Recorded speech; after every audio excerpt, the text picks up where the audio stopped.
won't waste any more time, and I'll introduce Doug Corrie. So from Sport Ireland's outdoor unit, and for the past number of years he's been working, I suppose, liaising and engaging closely with the 10 Irish local authorities in identifying the best route for the EuroVelo 1.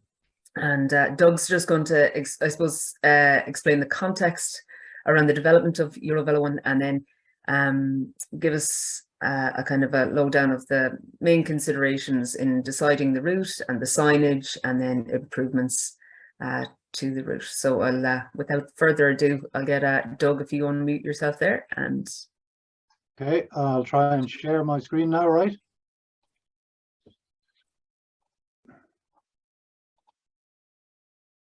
Let's get it out of the way. Sorry, there's somebody in the way here. Okay, so is that all looking right? Yeah, it looks good, Doug. Thank you. Presentation format, yeah. Great. Okay, I'll go ahead. So, okay, good evening, everybody. Thanks for coming, and hopefully this will be of interest to most of you. As I said to the guys, it's not particularly rehearsed, and I'm not doing a promo for EuroVelo. I'm just telling you kind of facts and figures and warts and all, kind of update or position on where EuroVelo 1 is at. I've been working on it for probably about 7 years now, and it seems like a lifetime already, but it has been a slow process, and it's still got a good bit to go. But anyway, we'll get into it. So I'm, as you said, Doug Corrie. I work in Sport Ireland, but I'm also big into cycling. I suppose that's my main hobby, my only hobby really, which is a bit sad. And I do a lot of cycle touring, and that's just me on EuroVelo in Ireland somewhere a couple of years ago. So I also commute to work, and so I cycle for travel as well as for fun. So this is what we're going to talk about. I've no idea how many of you know much about EuroVelo 1 in Ireland, and I just thought I'd show this slide first because I'm going to go on to a few other things and then come back to this. But the route is basically 2,355 kilometers long, which a lot of people are gobsmacked with, because the route in France isn't even as long as that. But because we've got such an in and out coastline, it actually is quite long. Anyway, I'll come back to that. But so what I wanted to do was just give you an overview of what to expect here. So I'm going to do a quick introduction to Sport Ireland and why Sport Ireland is involved in this, and why I'm involved therefore as a result. A bit of a background to EuroVelo, then talk a bit about the criteria for the route and how we chose the route based on that. Then some facts about EuroVelo, which I think is important people are clear about. And then a little bit about, there's a new website, which isn't actually even open yet, but I'll just give you a sneak preview of that. And then I think we'll have some Q&A afterwards. So for each slide, I've stuck in a picture where possible that's somewhere along the route. This is, I think this is in Wexford, Waterford, somewhere along the south coast anyway. So Sport Ireland basically is the statutory authority for the development of sport and physical activity in Ireland. So that's a bit of a mouthful, but basically there's two aspects to Sport Ireland. One is they deal with competitive sport, which is what the images are trying to reflect here. And secondly, then recreational sport. So all the fun things. And one of the roles of Sport Ireland is to facilitate increasing participation in recreational sport and physical activity. So you can see where this is going in terms of EuroVelo, which would definitely fit into that. So there are a number of government policies that drive what we do. Well, there's a whole national sports policy. I'm not going to speak for 1 second about that, but you can see it there. And if anybody wants to read it, you can. And then there's Get Ireland Active policy, which was introduced or released a number of years ago, with all sorts of stuff about. Both of them refer to cycling. So that's the main point I wanted to make. Then within our own within Sport Ireland, we have a number of different policies, but this particular one is the one that my department focuses on, which is sport and physical activity in the outdoors.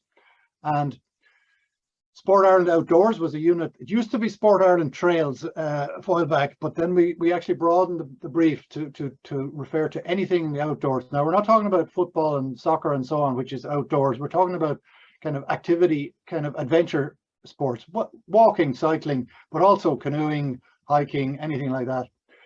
So I'm not going to bore you with this, but there's 4 pillars in our overall targets in our policy, and out of those, 3 of them are really the reason I'm involved in this. One is provide leadership. So I suppose I'm trying to lead in the development of EuroVelo in Ireland.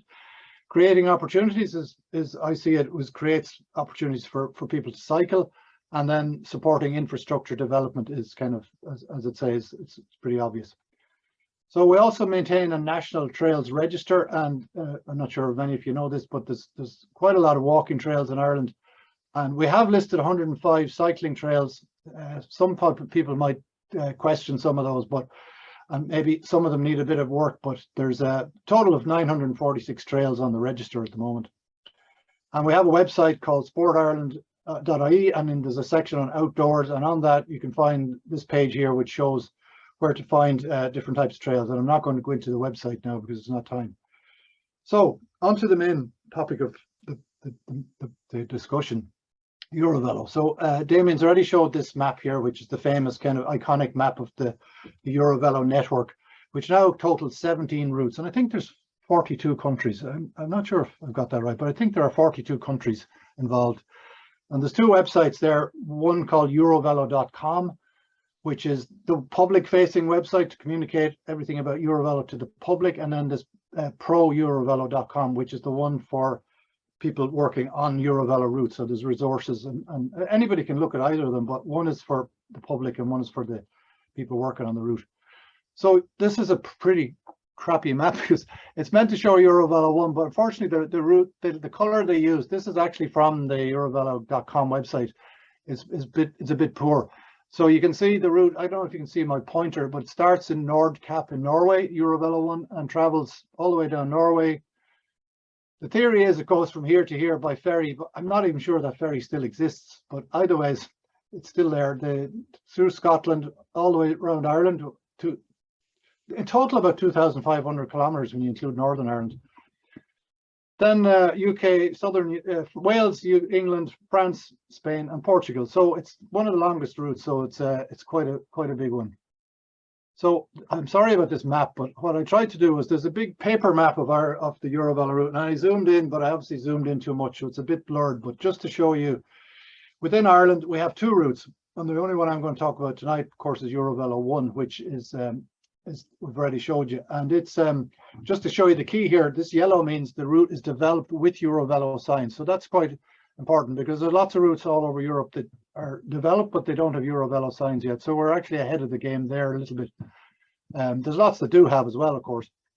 And then EuroVelo 2, which goes from Moscow to Galway, so it's probably a bit of a dubious honor at the moment, but it's in development. As you can see, the whole way from Dublin to Athlone is good, but then the piece from there to Galway is still under development. So back to the map I showed you at the start, just to remind you. Of course, the route goes through Northern Ireland as well, from Derry to Belfast. It actually, this is wrong actually. It used to go to Larne, but now it goes to Belfast, and so that piece shouldn't be on here, and that's my mistake. But the rest of it is right. There are 4 main greenways on it at the moment: the Great Western Greenway, the Limerick Greenway, the 3 greenways, and the Waterford Greenway, and there's a small one here in Cork as well. And there will be more. There's a Cork to Youghal to Middleton, there's the South Kerry Greenway, there's the North Kerry Greenways. So there's a lot of greenway infrastructure in the pipeline that has to come on stream. So a short history of EuroVelo in Ireland. This is actually a picture of the beach section in Sligo, where you can actually go on the beach or on the road. If the tide is out, you can go on the beach. And these were 2 people who had a blog, I think, and they did a picture of themselves on the beach there. So in 2012, Sport Ireland was asked by the ECF at the time to become the National EuroVelo Coordinator. And that was myself, I suppose. And I jumped at the opportunity because, as I said, I'm big into cycling. So it was like a job that I could not turn down. It's not a job, but it's a part of my job, put it that way. So then in 2014, this the role, the whole thing was expanded to develop or to establish what was called a EuroVelo Coordination Centre, which is a bit of a strange term, but it's basically a consortium of organisations with an interest in the development of EuroVelo. Now, I have to say, big caveat here, whilst this was formed, it never really clicked. I was still actually doing most of the work. Department of Transport got involved and Falch Ireland got involved and Cyclist.ie got involved, but the other two organisations didn't really get involved. In reality, it was more me working with the local authorities, which was the main kind of driver of EuroVelo rather than this group. So just to, that's a section in Kerry. Just from 2015 onwards, working with local authorities. So it's 7 years now. We identified potential routes in each county. The proposed routes were assessed by Sport Ireland against the EuroVelo criteria, and signposting and route development happened during all that time at different stages in different counties. Some were much quicker and more interested than others, but they're all there now anyway. So by March 22, just this year, all the counties reported signposting completed. And in April and May, we did a full inspection of the route from start to finish to check the signposting, which was a mixed experience in that, although they said all the signs were up, there were lots of places they weren't up. So the theory is we were going to try and announce this, originally we were going to try and announce the route in July in the summer, but it just wasn't ready. And it's the reason I have 2 question marks after that is will it still be ready? Because we're still looking for closing down of commitments by each local authority to have every route, every sign in place, which is probably a tall order, but even if we had 90% of the signs in place, we would probably be good. So, okay, moving on to the criteria, and I'm conscious of the time, so I'm moving along pretty quickly here. So the criteria for EuroVelo routes is in a document called the European Certification Standard, and it doesn't actually even mention EuroVelo on here. Well, it does down in the logo, but it doesn't mention it in the title. But basically, this is what the ECF used to assess and certify EuroVelo routes. Now, I have to stress that there's only one route certified in the whole of the EuroVelo network at the moment, so it's quite a stringent standard. And so what most routes do, of course, is they use this as the basis for the criteria for developing a route, which is what we did. So within the criteria, that's in Kerry, near Dingle, there's 3 sections really. There's infrastructure, and I won't go into these in detail, but I am going to talk about this route components one a bit more later, because it's possibly the one of most contentious, I guess. There's services and there's marketing and promotion. So this is all, as it says, the infrastructure. This is all the stuff that keeps people happy, and then the marketing and promotion. So the other part of this that's kind of hard to get your head around is that within the criteria, there's 3 levels. One, as you can see, is called essential criteria. And the bottom line is, and I'll go on to the next slide because I think I have it circled, what we decided was the best and most sensible tactic was to go and try and achieve the essential criteria first, because if we went chasing after the so-called important and additional criteria, we'd never get the route on the ground. So the point being, the essential criteria are what are required for, as you can see there in the red box, people experienced in everyday cycling and cycle holidays. So that's what this route is. The occasional important criteria is intended for occasional cyclists who have less experience on the road, and to be certified, the route must be meet 70% of the occasional criteria. We're nowhere near that, or sorry, the important criteria. We are just about, well, and I'll show you in a few minutes, meeting the essential criteria. So again, this is a bit busy, this slide, but assessment was carried out of the whole route by trained assessors, and there's a EuroVelo training, assessor training course that some people who are on this call have done. Damien, I know, and others have done it. And that's actually, the assessment is actually done using an app that's on your phone or a tablet, and it's just a picture of the front screen of the app here. So the way it's done is the route is divided into so-called daily sections. So what they are meant to be is sections that you would probably be able to cycle in a day.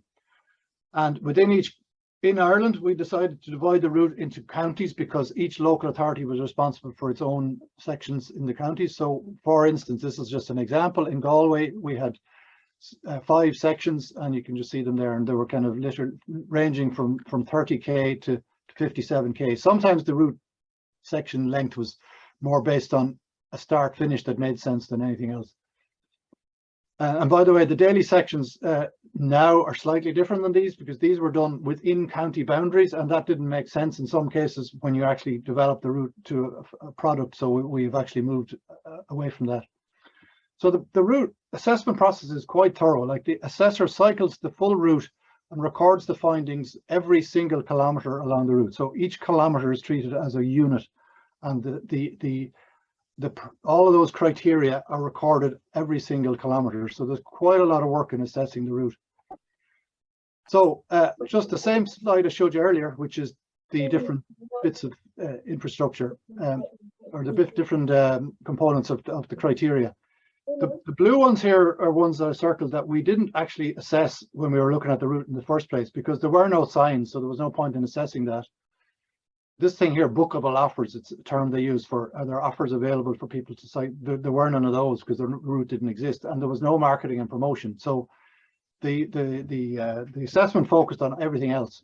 The ones in red, I suppose the reason I circled them is the ones that were, funnily enough, the ones that had most issues. So the route components, and it's a bit of a cryptic term, means the actual route itself. So is it on a greenway, is it on a road, or whatever? So that's the one that obviously was the biggest problem for us. And funnily enough, within the criteria, you're supposed to have a bike shop every, I can't remember the distance now, I should have known this, but we didn't have enough bike shops to actually meet the criteria. So that's a tricky one.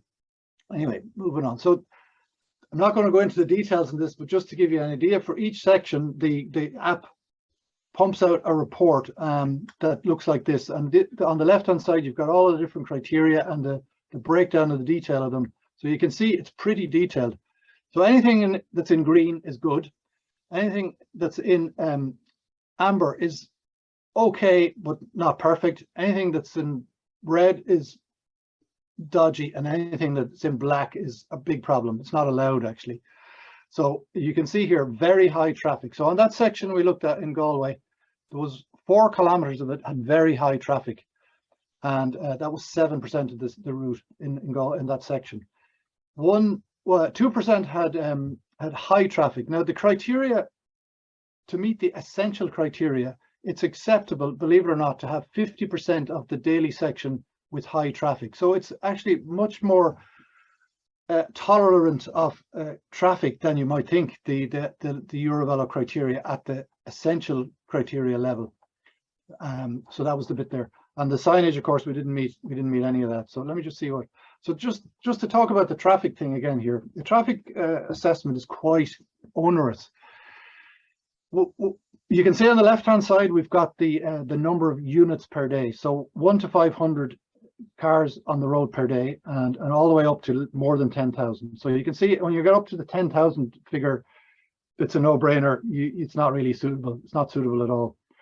That said, if it's less than 30k per hour speed limit, it's just creeps into being moderate and acceptable. But the one point I'd like to make, which is important, is the figures along the top relate to the speed limit.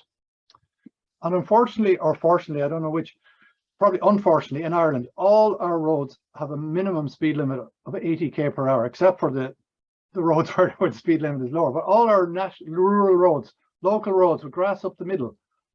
So every time when we assess the route, even if it had less than 500 cars a day, it didn't qualify as having very low traffic category because the speed limit was 80k per hour. So then the more important one is that dragged between 500 and 2,000 cars a day is pretty quiet road, believe it or not.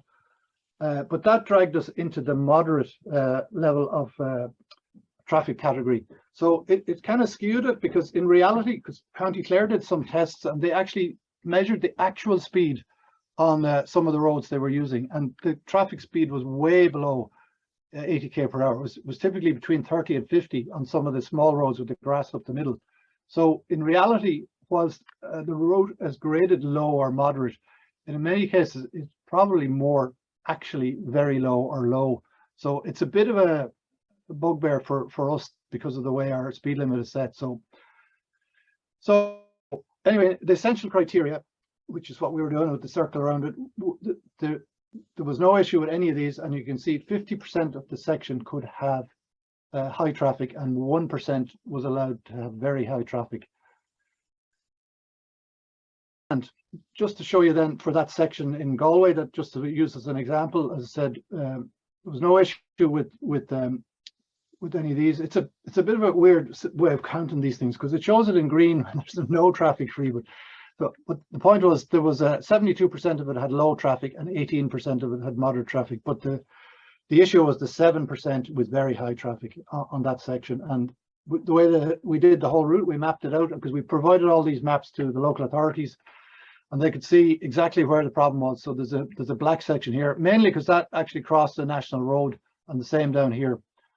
So the target is, of course, in the future, is to somehow find a way to get off those, because those pieces do not comply with the EuroVelo criteria. So having said all that, overall for the whole route from start to finish, 93% of it is complies with the criteria and 7% doesn't, as in it's a black. Now it's a bit confusing because I've used red here, but it's a black section. It's called 7% of the route has very high traffic, but the rest is a mixture of low, moderate and high, and I'll show you the stats for that a little bit later. But so this is one I just decided to throw in, and it's a lot of kind of random bits of information about EuroVelo, some of which you may be surprised about, some of which you may not, and some which probably explain why some people are not necessarily believe that this is a good product, put it that way. The problem with EuroVelo one in Ireland is if anybody has cycled on EuroVelo one in France, probably about 90% of it is traffic free, and they're assuming that what they're coming to in Ireland is the same thing, but it's not, because we just don't have the infrastructure to have that. At the moment we have, I'll move on. Oh yeah, one other point I wanted to make. A lot of people, not necessarily in Ireland, but from overseas, think EuroVelo one and the Wild Atlantic Way is the same thing, but it isn't, because you can see there, just for interest's sake, the purple line, which we tried as much as possible to avoid, because that's where people are driving, because they're on the Wild Atlantic Way. We tried to avoid the purple line, and we did a fairly good job for most of the country, except maybe a bit down here in West Cork, where there is no other road to use other than the same road as the Wild Atlantic Way. But anyway, some other stats. So 93% of the route meets essential criteria. 7% of the route, the green is good, obviously, and the red is bad. 7% is on very high traffic routes that do not meet EuroVelo criteria. And there's an example in Cork that somebody complained about already, said, sure, how could this be a EuroVelo route? Well, unfortunately, it is, because there is nowhere else to go at this point. There is a plan for, this is actually between Middleton and Cove. In the long term, the route will go from Middleton to Cork City on a completely traffic-free commuter route. So that whole section will be gone. But in the short term, there's a couple of kilometers here on this road, which doesn't look nice. So the section is not suitable, and nobody is trying to pretend that it is, but it is. There is nowhere else to go here other than just stop and have the route end and then start again somewhere else. So just for the continuity's sake, we have continued it. So other facts, so 7% of it is traffic free. The other corollary, so 7% is on high traffic, 7% is traffic free, which includes 4 greenways. And this is just a short greenway between Carrigaline and Crosshaven.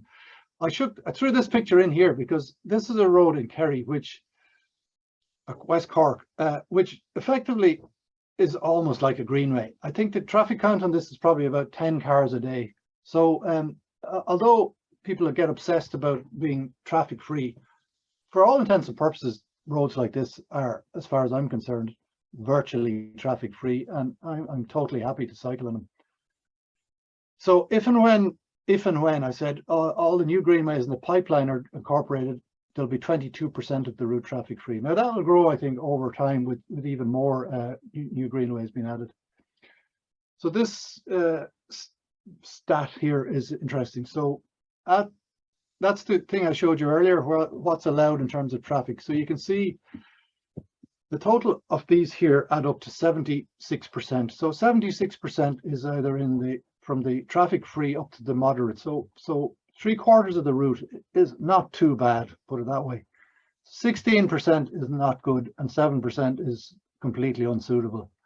So that gives you a feel for the reality of what EuroVelo 1 in Ireland is at the moment, and the best we could possibly do with a route for now. Okay, so whilst greenways and many sections of the route on low traffic roads are suitable for occasional cyclists, overall EuroVelo 1 in Ireland is best suited to these types of people here. It's not for your family, except for on the greenways and on some of those quiet roads I showed you earlier. So that's the reality. So there is a big difference in what EuroVelo 1 in France is, for instance, and what EuroVelo 1 in Ireland is. And I suppose that's the bit that people get shocked about, because that's the reality of the nature of the country here and the nature of the countryside and the terrain and what's available. So the question was, do you just say, well, we can't have a route here, or do you develop a route that is the best we can possibly do, and at least have something that people can cycle? There's also lots of issues still. Like this is some of the stuff we found during the inspection. Signposts that were kind of vandalized. You can see the sign on the ground here. Signs that are misaligned. So this is meant to point directly right, but it seems to be pointing that way. So that's, again, probably to do with vandalism and or maybe a tractor and a trailer knock on the sign. There's also lots of signage gets damaged. So it's 2,300 kilometers. So there's a lot of opportunity for things to go wrong. Some very poor road surfaces. This one here, you definitely need a mountain bike to cycle. It's not fun. And also, as I said, some sections. You can see our EuroVelo signs here, merrily pointing people along this busy road, which is not ideal. However, in my jaundiced view of the route, most of the route is like this. So I just give you one sign, one picture for each county. So Waterford, Cork, these are all sections of the route that are exactly as they are. That's yeah. So I don't think anybody could dispute that this is pleasant and enjoyable. It's pretty remote in some cases, but you do get to somewhere eventually. So that's it. Wanted to just give you a quick look at the website for a second, and I need to stop sharing, I think. You have some time. You've got about another 4 minutes is fine, yeah? Yeah, about 4 minutes, yeah. Great, okay. So we have this new website. It's actually not new in reality. The same website, exactly the same format, is used in Portugal and Spain, and that's why we have it, because we actually got the Portuguese FB, I can't remember the name, Federation, Cycling Federation in Portugal to help us with this. So it's not very, what would you call it, exciting looking, but it does what it says on the tin. So the route in Ireland is divided into 40 sections, and you can see them all here. And when you hover over one of these, the section kind of lights up down here on the map, or if you hover over the map, it shows you where the section is. Sorry, Doug, I'm not sure if we can see it. Can anyone else see it? Sorry, I missed that there.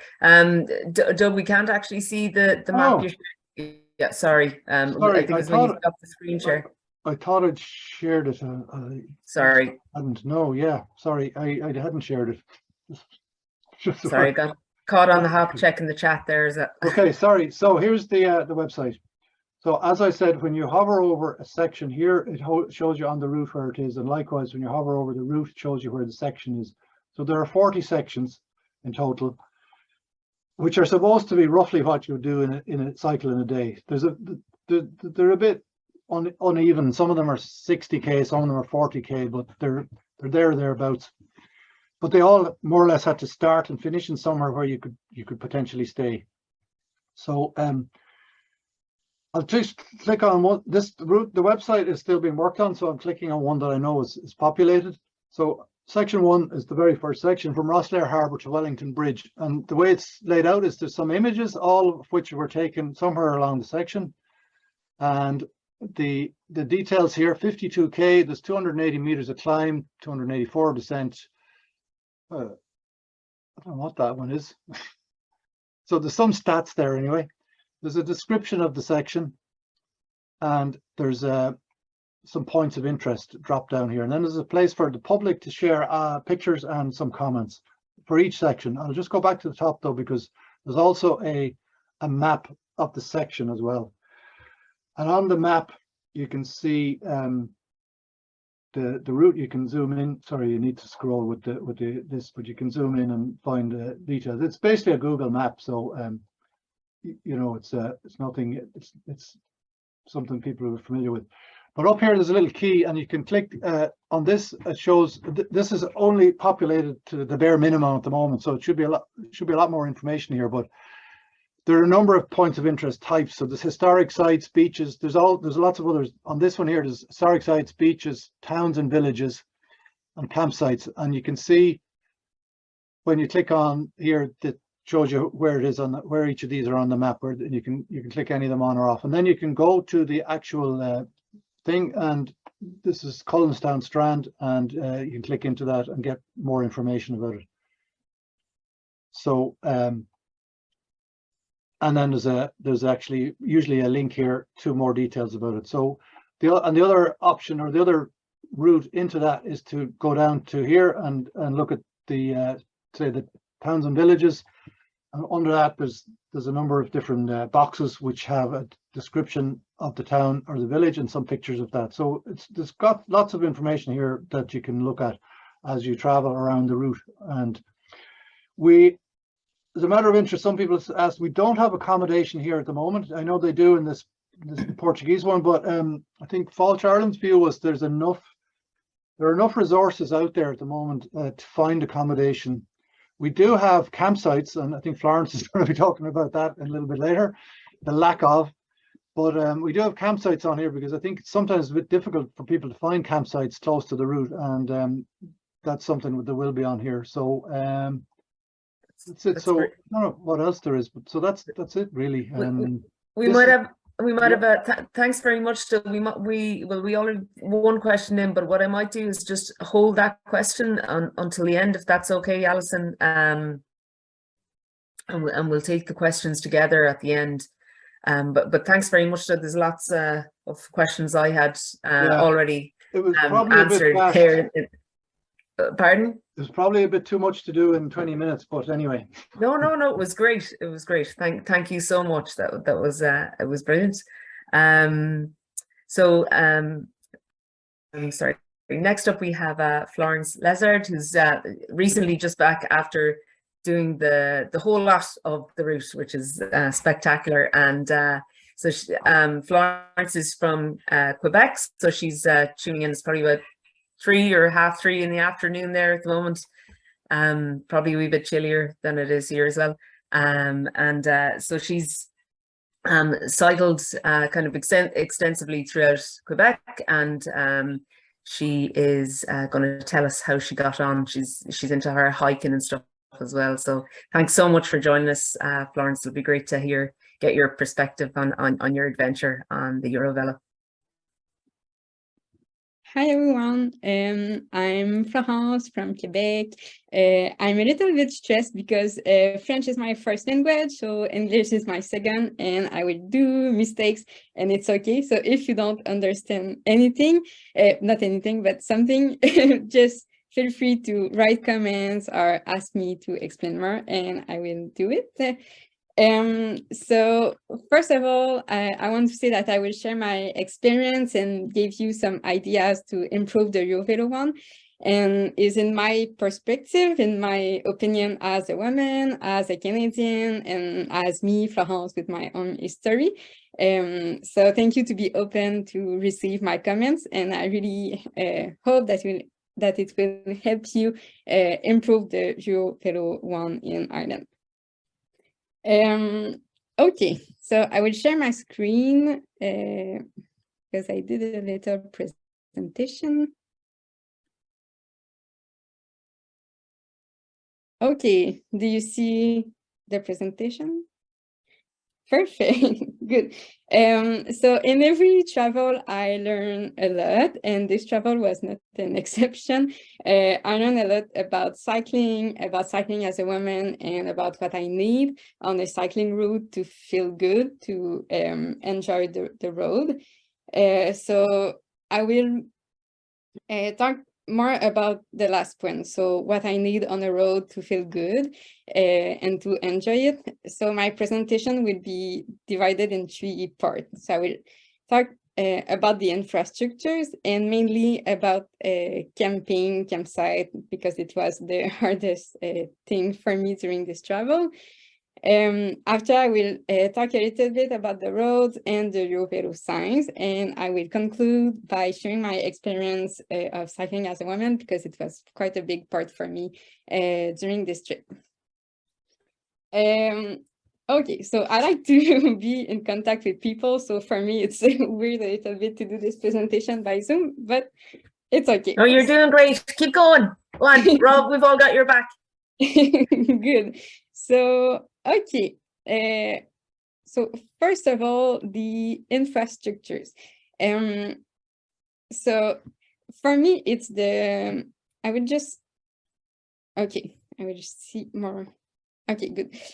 So for me, it's the most important thing to improve around the EuroVelo one, before the roads, before the quality of the roads, because if I don't have a place to stay, if I don't find toilet, if I don't have water to drink or food to eat, I will not enjoy the rest. So for me, it's really the most important things. And if I don't have those things, it will create insecurity, and it will be harder for me to enjoy my trip. So I will begin with camping, and it will be the longest point. After, it would go faster.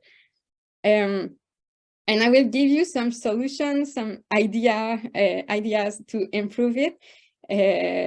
And I will compare with Quebec, because it's the place I know more, because I live there, and with New Zealand, because I travel there, and they have a really good system for camping. Okay, so campsite. There was not a lot of campsite along the way. They were quite far from each other, and it depends which county. Like County Clare, it was good. County Kerry, it was good too, but there was some place like Mayo, Donegal, Waterford, Wexford. It was harder for me to find places to sleep. And so I was using my tent, and I had everything to do white camping or things like that. And I was traveling for a long time, so I didn't have the budget to go in hostel and everything. And the majority of the people I met on the road, they were using a campsite too. So good example for me would be Galway and Tralee, because we didn't have to book in advance, and they always keep an area for people who are cycling and with a small tent. So for me, it was very good. I don't have to worry about this. And like a bad example, sorry, I will name village, but like in Dunlo, I did a couple more kilometers because I saw a campsite on Google Map, and when I arrived there, there was this signs like no tent, and I asked if they can do an exception, and they told me no. So it was not the only one, but it's the one I remember. But there was many campsites who didn't accept tents. So for me, I don't know, it's just a nonsense, because campsite is for tents, but it's okay. So maybe some solutions. I don't know if you have this in Ireland, I didn't realize, but in Quebec, we have this logo. It's welcome to cyclists. It's in French, but we have it in English too. So it's welcome to cyclists.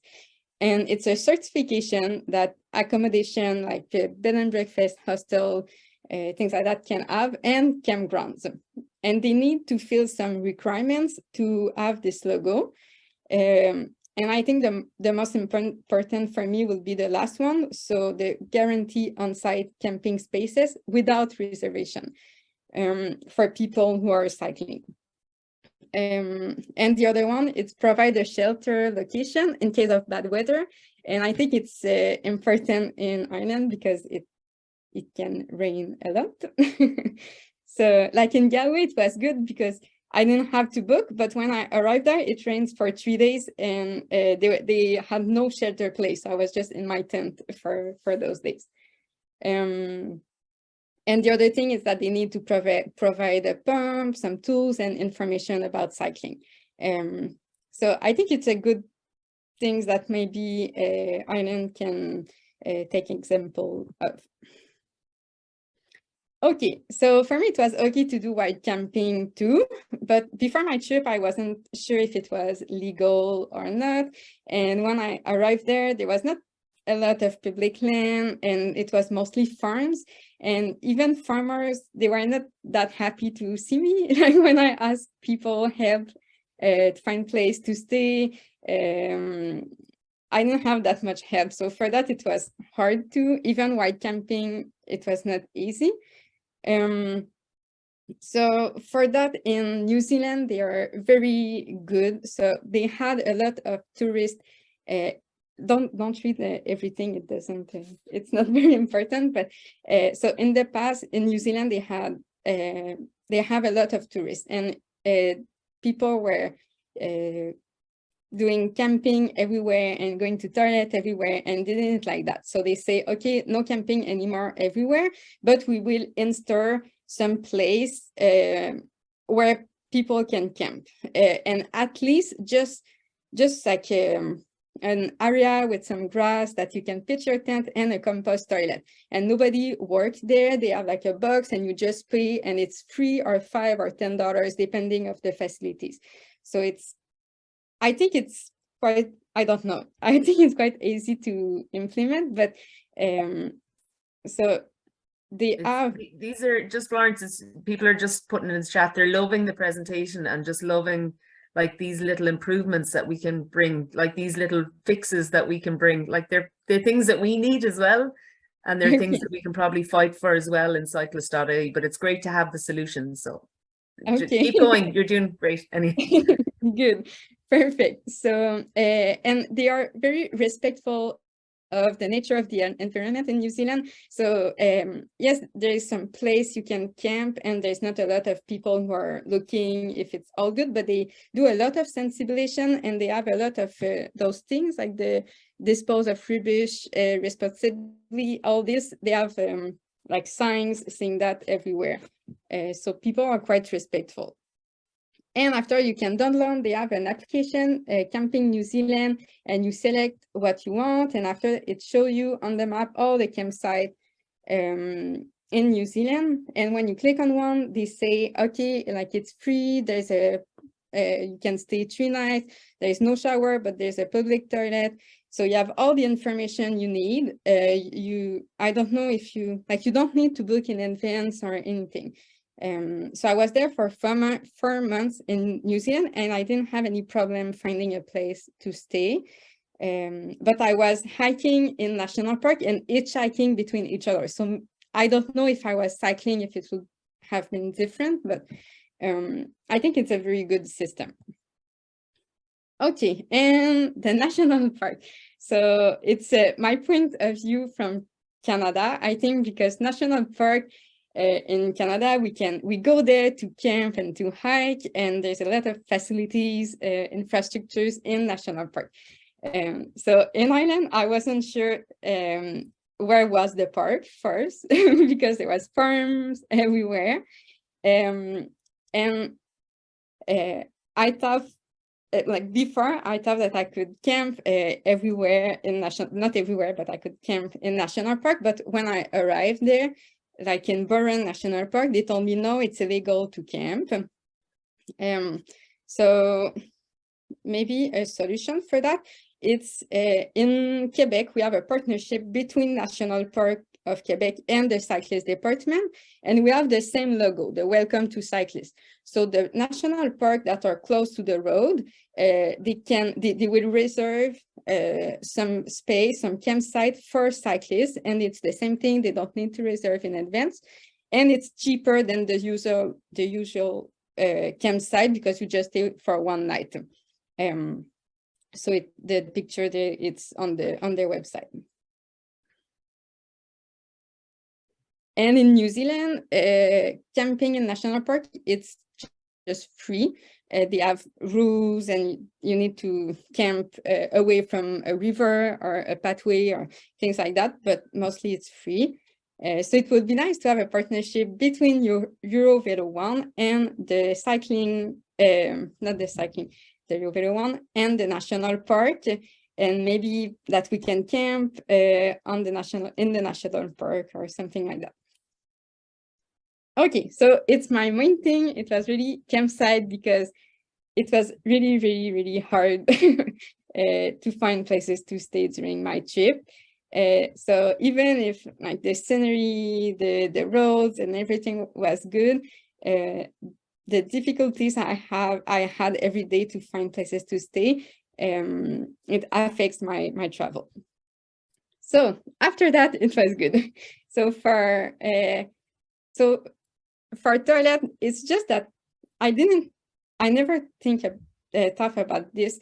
Because when I'm hiking, I'm in the middle of a forest and it's okay to go to the toilet like everywhere in the forest. But when you're cycling, you're on the road and it's mostly farms. You don't have like private place or anything. So maybe I will go to the solution first.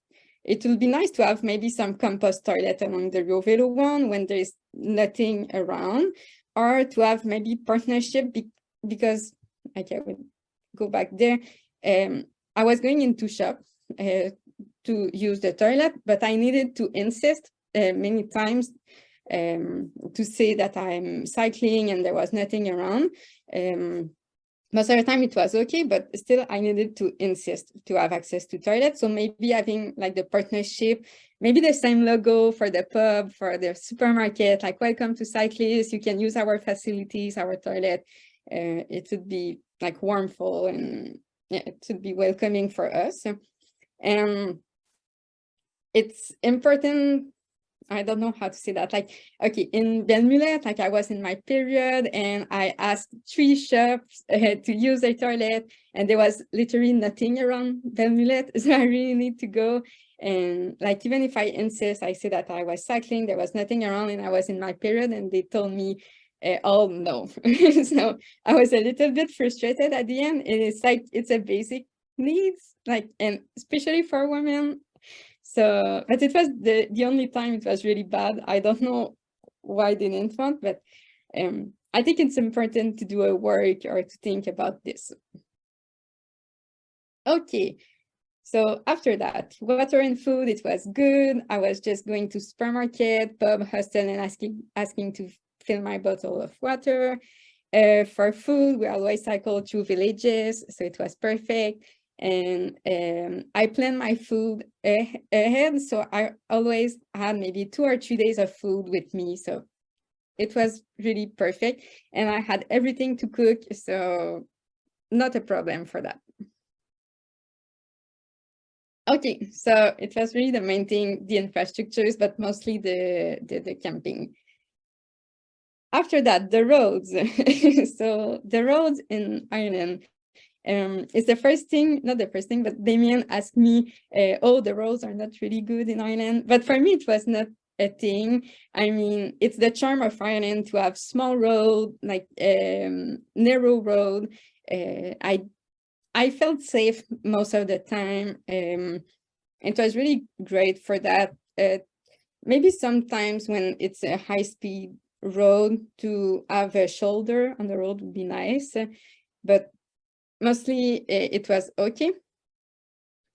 And okay, for me, my criteria after doing 2,500 kilometers on this road, it will be that, yes, I prefer traffic with less, not traffic, road with less traffic. And I'm really happy to talk about this because less traffic, it's not the only thing. yes, it's great, but my only if is really important. So only if the elevation or the gradient, I don't know how you call like the steep, if it's steep or not. So only if the elevation is durable with a loaded bike, so with bike with luggage, because the EuroVelo one, it's a long distance route. So it's for people who are mostly carrying a lot, like maybe 20 kilos of stuff. So if the elevation is not durable by bike, like there was some part, it was hard for me even like by foot pushing my bike. So just think about this. Sometimes I prefer being on a major road that the elevation is less steep. Okay, so I will say it again. I prefer road with less traffic only if the elevation is doable with a loaded bike and the detour is not too big or too frequent. And I don't talk about like all the peninsula. It was really worth it to do, like Sheep's Head, Mizen Head, Ring of Beara, Dingle, all those ones. It was beautiful. It was perfect. It was more like south of Ireland. There was some places. It was doing a lot of detour to go like in every villages, but we will do 2,500 kilometers. So we will see a lot of beautiful villages. So we don't need to go in like every places. And in Donegal, it was the same thing. It was doing a lot of detour to avoid the big road, but all the detour, the elevation was really, really steep. And it was doing like a lot of detour. So just have this in head when we plan the road. Okay, after that, greenways. So, okay, I don't know how to call this. It's just a thing to remember, but greenways. So I did the Waterford greenways and the one between Westport and Newport. I didn't do the one near Limerick. And Waterford Greenway was beautiful. It was really, really great. I enjoyed it. The one between Westport and Newport, it's the bumpy road. So I don't know how to call them. It was like cylinder. I don't know how to call it. Yeah, it's funny. I was up there, Florence, last week. So they're the cattle grids. So they're like they're kind of keep the sheep in. But yeah, they're very annoying. Yeah. Good. So I didn't know why they were there, but it was annoying. But for me, it was okay. But I met a guy that he felt with his bike because of those one.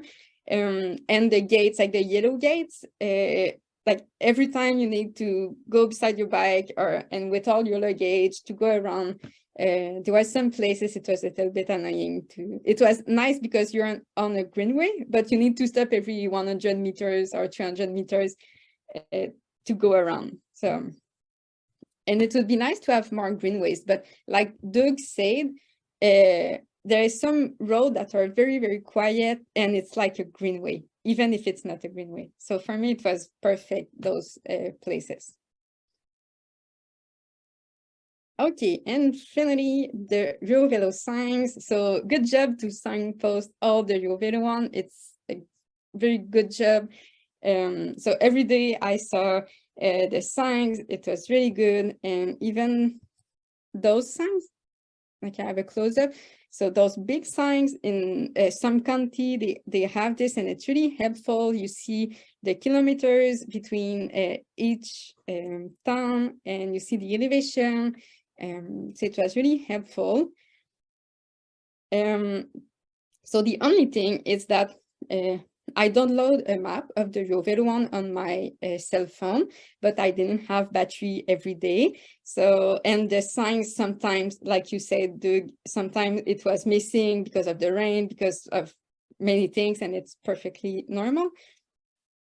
So the things that would be nice to have, it's I don't know if you see that like that, but a paper map of the EuroVelo one or a book with more precise maps of each county. It would be very nice to have this.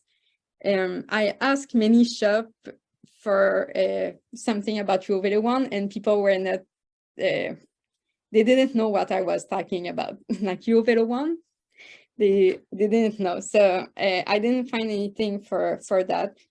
So it would be nice to create this. And the big signs that I show on the, so this one, Oops. This one, it would be nice to have in each county. It was really helpful, and beside the signs, there were some tools and a pump, and it was really, really helpful. Okay, so I don't know how much time I have left. I think you have about 10 minutes anyway, Florence. Look, we can Okay, so we'll I sort did you it. out. Don't worry. Okay, so I did it fast. Okay, so it was my main thing: infrastructure, the roads, and EuroVelo signs. But mostly the campsite. It was the hardest thing of my travel. But the other thing, it was really great, and I give you some ideas, and you take what you want, what can be applied in Ireland. Okay, my conclusion it's to share a little bit more my experience of cycling, but as a woman. So it will be less technical. It will not be about the technicality of the road, but just my experience as a woman on the road. Before my trip, I didn't know anything about cycling as a woman. I did some trip in Quebec, but not that much. It was my first big trip. And I didn't know anything about cyclo-feminism, and I learned a lot about how bicycles help women and girls for hundreds of years to access more independence, to access jobs, school, and just by being on public spaces, we value our rights to be, to exist. So I don't want to forget anything, so I will just look my note. So I realized during my trip that it was really empowering for me to do this trip by my own. So I decided to start a fundraising for an association who helps women and girls empower themselves by giving them bicycles. And I put a sign at the back of my bike saying "Pedal to empower women and girls." And it's the sign of the association. It's like the slogan of the association.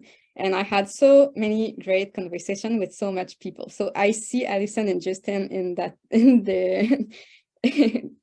the Zoom meeting.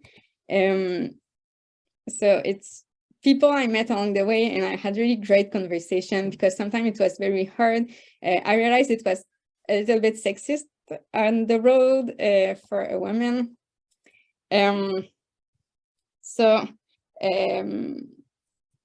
Like having these signs helped me to stay motivated for 10 weeks. And I just want to add that, like, no matter your gender, no matter your level of fitness, no matter your equipment, you can go on an adventure and you will go at your own rhythm, and every rhythm is good. You don't need to do 100 kilometers a day, and it's perfect like this.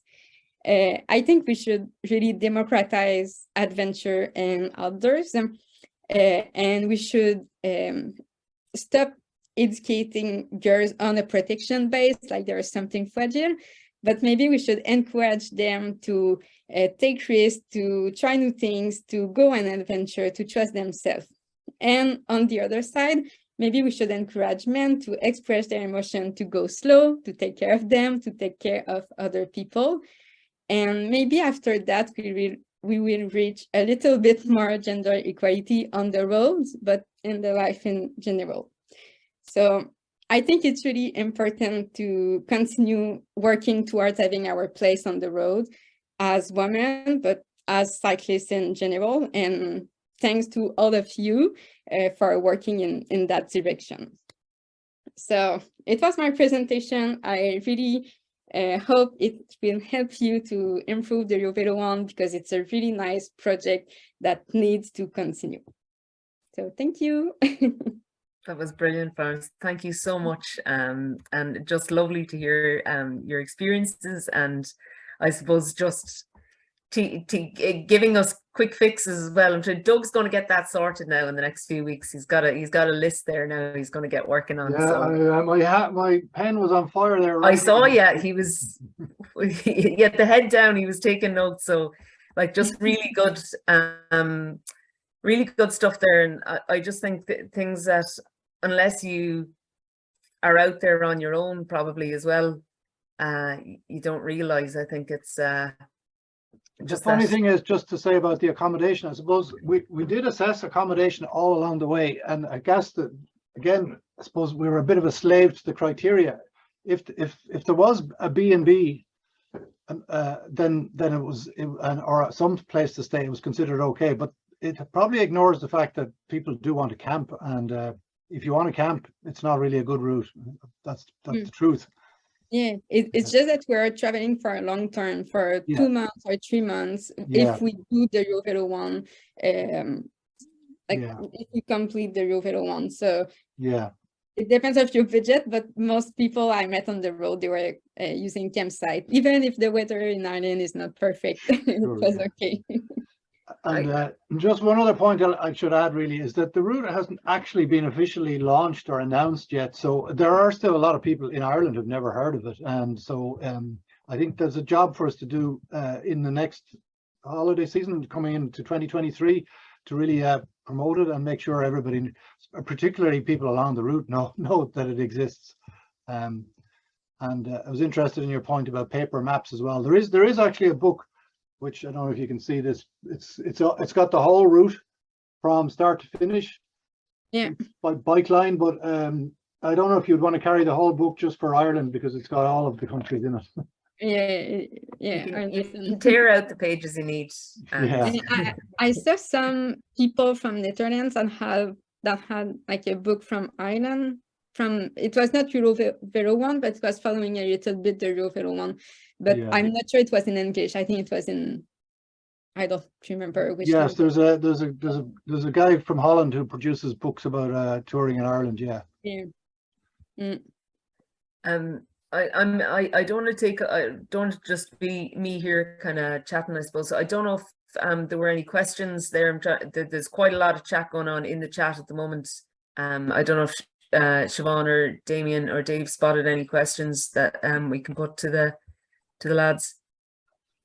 There was one just quite straightforward question about when that website is going to go live, the one you were showing us, Doug.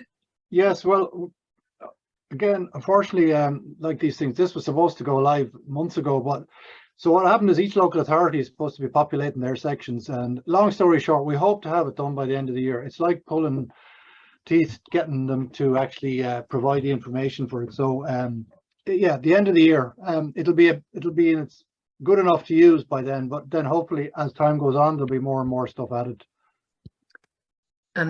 Just I'm wondering as well, if Florence, for you, I wonder, were some of the restrictions still here with COVID restrictions? Do you think maybe there was a hangover, when they weren't letting you in places to use the toilet? Was there a little bit of a, I don't know, do you think it might have been a little bit of a COVID hangover? Or yeah, I think so. People didn't tell me that it was for that, but I thought that maybe it was because of the COVID that things changed between people, and even to camp on the fields of farmers or things like that, they were not really open to that. So I think that didn't surprise me, but I found certainly I'm getting mixed up in the years, but I went cycling on EuroVelo, and it's probably the year before last, and most campsites wouldn't let a tent in, even though they took caravans and camper vans and so on. It was basically because they didn't have their toilets or showers open, so you had to have your own facilities to shower and toilet and so on. So that, and they would normally have taken tents. So hopefully, when things are back to normal. But again, those points about I remember when we lived in Canada, it was just like the national parks were where you went at the weekend, and it's where you went to spend time with your family. And I know our national parks are a little bit smaller, but maybe it's something that we need to look at, as having those facilities near national parks. And I don't know what the, I know there's a conservation element to it in Ireland as well, as somebody mentioned in the chat, but I just think making these kind of facilities more accessible to families and to people who are traveling on a budget is important as well. I'm seeing a question from Kathleen there to me about if you have any suggestions. Yeah, you have my email address now, I think. Yeah, send them to me. To be fair, a lot of the times the route is black in terms of the traffic is where you have to cross a main road and maybe travel along that road for a couple of kilometers and then get across. So yeah, but if you have any suggestions, I'm the one who's taking suggestions. I think as well, it was mentioned in the chat, one of our colleagues on the executive, the Cyclist.ie executive, Jo Sachs-Eldridge, she's done up a document addressing, I suppose, just discussing those 80-kilometer-an-hour routes on those what we call rutter roads. So those nice quiet roads. Yeah, yeah. That should really be 30 or 40 kilometers an hour or whatever. But have 80-kilometer signs. So just we're looking at getting those signs removed because they invite speed in places you know, where it doesn't need to be. So that might change your diagrams a little bit once if that came in as well. It'd be great to work with you on that as well, Doug, if we could get kind of your backing to kind of influence that change. It would be brilliant. There's I think my name is on the EuroVelo website as the coordinator. There's an email address there, but I mean you can provide that to if there's a way of providing it to anybody who's on this meeting. Feel free to do that.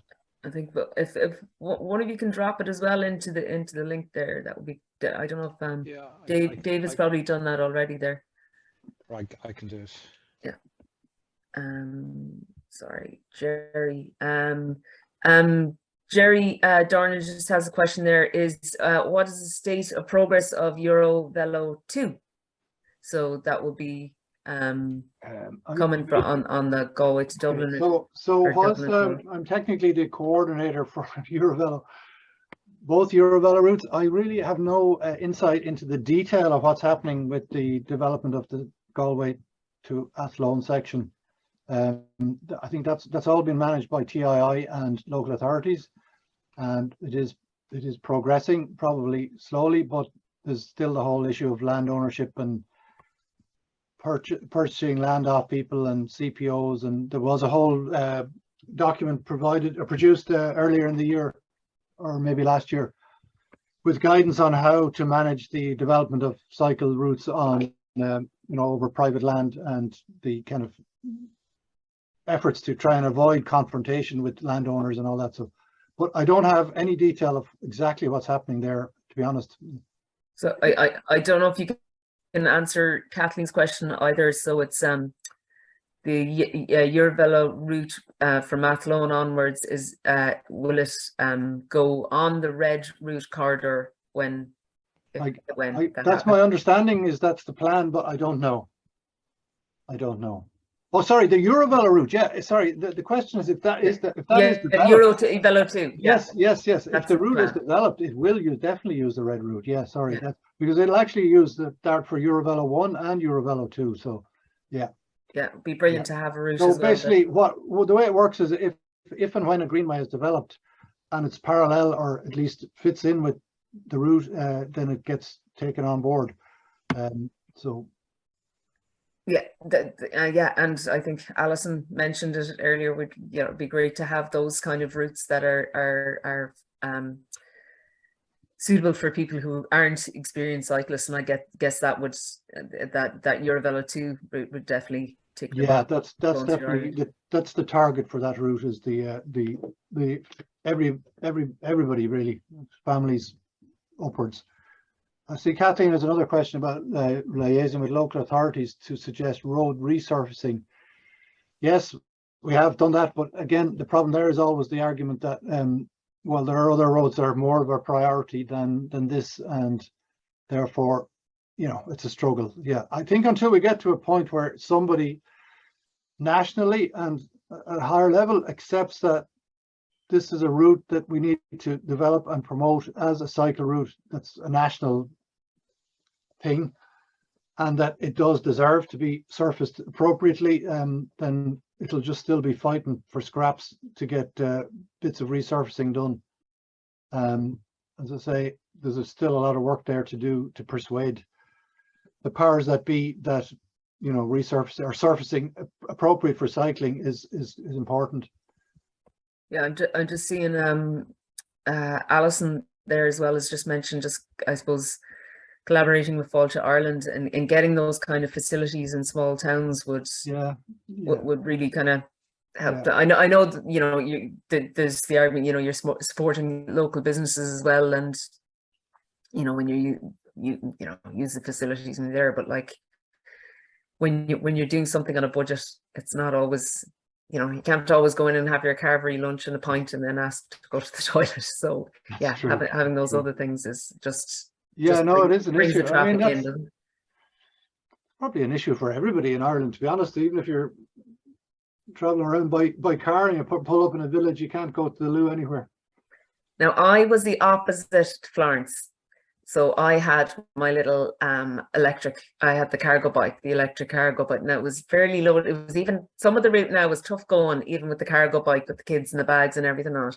But one of the things was, for those like me who are cheating, it would be good to have just to bring in, maybe map the charging points somewhere that you could charge up the battery as well. Now I'm talking about, you know, traveling with kids and bags and everything as well. So I'm just saying it would be good to have it. We were pretty panicked at one stage over the summer, even with 2 batteries, and we just about made it. And so it would be good, even if, you know, if you could map that, and even talking to, maybe it's a discussion you could have as well with the businesses and things along the way. That, sorry, I'm not even sure how are charging points for bikes actually a thing. I thought you usually just ask a pub, like if you might go, you know, if you like that, if you're using the toilet and you're buying your food there, whatever, you can charge up your they'll charge it up for 20 minutes and get the panics over or whatever. But like that, the campsites and everything, just having a facility to charge the batteries, because, you know, they're €800 or something for a battery, so just somewhere secure to charge them. Was there any more questions there, lads? It's recently been opened. Oh, the Abbey Field to Greenway. Is it considered part? Oh yeah, the Abbey Field Greenway. Is that considered part of Velo? That will be. It'll be taken off the road there, but I'm not sure. What state of play is, but yeah, the whole section from Tralee to Abbey Field will be off the road. Between those two on that greenway. That's great. There's a question there from Michelle about warm showers for Florence, whether she used it. Yes, I use warm shower a lot. The most I can. I think it's for me, it was really helpful to use warm shower, because I meet people that are used to cycling, and it's really helpful for me on the way. So yes, I was using this and couchsurfing too, but I prefer warm shower, because warm shower, they understand what you're doing when you're cycling. I see somebody, Kira, is asking about secure bicycle parking at campsites. I've very rarely seen that, to be honest. It's lock your bike to your tent pole or something. Is usually the way I do it. It's you're kind of usually in out of the way areas anyway. I think I don't know. Maybe on that route, maybe we're all a little bit too trustworthy in the west, south, and west of Ireland. I don't know if there's any more questions. Jerry's just, sorry, go on there, Doug. I had a question for Florence. I'm not sure, Florence, did you use a GPS on your bike, or did you just follow the signs? No, I didn't just follow the signs. You couldn't possibly, because you would have been lost quite a few times. Yeah. So I download on the EuroVelo website. You click on the EuroVelo one and the part in Ireland, and you download the map. Okay. And you can I have a application on my cell phone to have a map of, like, a bike map. Oh, okay. And like bike GPX or something like that. So I followed this. Right. And which month did you do the route? In which time? June, May, and August. Okay. All right. because we did an inspection on the signs in May and there were a lot of signs missing. So I'm not surprised you would have found that. Yeah, and there was some signs that you just don't see them because they are Poorly. under a tree or behind a tree, and so I follow more my cell phone than the signs on the road. The worst one is signs pointing the wrong way, because then you go the wrong way. If there's no sign, you have to stop and check. Yeah. We found a couple of them in East Galway as well. We were just like, only for we kind of had that local knowledge. We were like, hold on a second, you know, we were there pushing it back around as we went by. But yeah, I don't know if there's a couple of mischievous people just wrecking the buzz. But hopefully it'll get sorted. You tighten up the screws on them there, Doug, or something. Yeah. So I don't know, does anyone else want to come in there? Will we wrap it up, Damien, or? Yeah. I think there was a question there from Mike talking about the local authorities, and you know, obviously we're getting an increase in active travel staff in local authorities, and maybe with the increase in active travel staff, maybe will that move everything along? And I think Mike was also raising the point that maybe with more active travel staff, to be a greater understanding of the need for campsites and so forth as well. So but Mike, feel free to jump in there and to elaborate on your point. Yeah, it was just, do we have the expertise in local authorities to manage their particular section of a you know, a complex route like this, dealing with all the issues that Florence highlighted in her presentation? You know, it takes people on the ground to be able to solve these. If I can jump in there, Mike, to be honest, I found when we were asking local authorities to contribute to information on the website, I was amazed at the type of thing they were giving me. They were giving me stuff about golf clubs and luxury hotels and things. And I was going, well, this isn't really where cycle tourists are looking for. And they didn't seem to have a kind of an understanding that that's kind of the wrong space. But so that's an issue, definitely.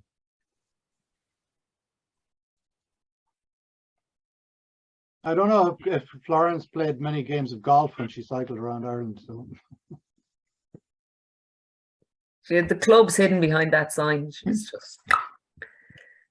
But they thought people cycling, you know, they just think that golf is, it's a tourist thing, therefore everybody will want to play golf. But I'm not sure why. Not for me. Yeah, I think it's like, once that website's up and running as well, Doug, I think it'll be great to have that kind of range for the kind of you know, range of accommodation that'll meet different needs and different budgets and everything. It's great. It looks brilliant, and sure, you can, and easy to add to it as you go as well. So guys, I think I'll just, there's more coming in on the chat here now. I think that's about it though with the questions, I think. But just to I'd just like to thank Doug and Florence again for the time they give up tonight, and for everyone else for joining us, and looking forward to exploring more of the route, Doug, and hopefully, like with the active travel money coming in, and we'll put our shoulders to the wheel and getting those speed limits reduced and utilising those lovely rougher roads we have around the country and making them feel safe as well.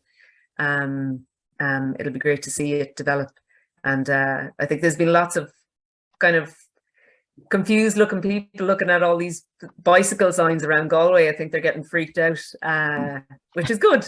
it's getting the conversation started, and I think that's one of the big benefits of EuroVelo is, look, we can always upgrade these routes and make them more inclusive and everything as we go, but you know, once we have something on the ground, we've got something to talk about and something to work on, and it'll be great to see those links being built. Like, you know, you showed that example of Galway, and those exact black sections, you know, I've cycled them regularly, so it would be great to see how we can deal with those and fill in those gaps and make it more accessible to more people. So just thanks very much to you, Doug, and to Florence, and just to remind all our members as well that we have our annual members meeting next Wednesday, and just to anyone tuning in, you can, if you're not already a member of Cyclist.ie, you can sign up on Cyclist.ie, our website, or if you have a cycling group that wants to sign up as a member group as well, we'd be happy to have you aboard. But thanks again to everyone, and I'm about to say Happy Christmas to everyone. Oh, don't say that. Won't do that yet. Okay, but thanks a million for joining us tonight. It was great.